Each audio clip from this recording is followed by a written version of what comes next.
কত জ্বালা বুঝে কেউ নাই পিছলো জ্বালা। মই এই অনুষ্ঠানত আজি দক্ষিণ হেঙেৰাত প্ৰথম বছৰ কৰম পূজাত উপস্থিত থাকি অভিভূত হৈ পৰিছোঁ। সুন্দৰভাৱে আয়োজন কৰা এই অনুষ্ঠানটিত উপভোগ কৰি মই নথৈ আনন্দিত।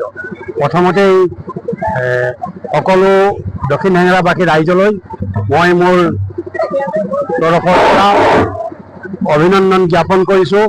কৰম পূজাত তেওঁলোকে এক ৰাতি গীতে মাতে নাচে সম্পূৰ্ণৰূপে উপভোগ কৰক।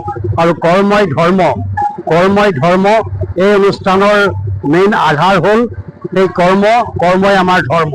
গতিকে এই কৰ্মৰাশিৰ ওপৰত কৰম পূজা তাৰ ওপৰতে প্ৰৱৰ্তিত হৈ আহিছে। আৰু ভাদ মাহৰ একাদশী তিথিত প্ৰত্যেক বছৰেই এই কৰম পূজা অনুষ্ঠিত হয়। মই অনুষ্ঠানটিৰ সফলতা কামনা কৰিলোঁ।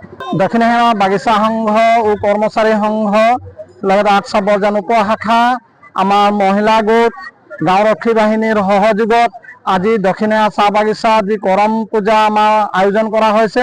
উক্ত পূজাত দক্ষিণ হেঙেৰা চাহ বাগিচাৰ সমূহ ৰাইজৰ সহায় সহযোগত দিহা পৰামৰ্শত আমাৰ পৰিচালকৰ যি সহায় সহযোগ পাৰিপাৰ্শ্বিকৰ যি সহায় সহযোগ সকলো সহায় সহযোগিতা আজি যিটো কৰম পূজা আমি উখল মাখৰে কৰিছোঁ। গতিকে সমূহ ৰাইজক এই আজিৰ দিনটোত আমাৰ যিটো কৰম পূজা শুক্লা একাদশী আমি পৰম্পৰাগতভাৱে যি ধৰণে আমি কৰি গৈছোঁ সেই পৰম্পৰা ৰক্ষা কৰিবৰ কাৰণে বৰ্তমানলৈকে আমাৰ দক্ষিণ বাগানৰ সমূহ ৰাইজে এই চেষ্টা চলাই আহিছে। অনাগত দিনতো ইয়াতকৈ ভালকৈ যাতে কৰম পূজা আমি পাতিব পাৰোঁ সেয়ে আমি ৰাইজৰ ওচৰত চিৰকৃতজ্ঞ। আৰু আমি ৰাইজক শলাগৰ শৰাই এইকাৰণে দিব বিচাৰোঁ যে ৰাইজে আমাৰ ইয়াত দক্ষিণ হেঙেৰা ৰাইজে এই কৰম পূজা বুলি ক'লে যিটো কৰমৰ ওপৰত যিটো আমাৰ মৰম কৰমৰ প্ৰতি যিটো আমাৰ শ্ৰদ্ধা এই বস্তুটো আমাৰ ৰাইজে কিন্তু আমাক দেখুৱাই দিছে।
চোনা মন যে ধনী রে গরম সালে চোনা মন জ্বালা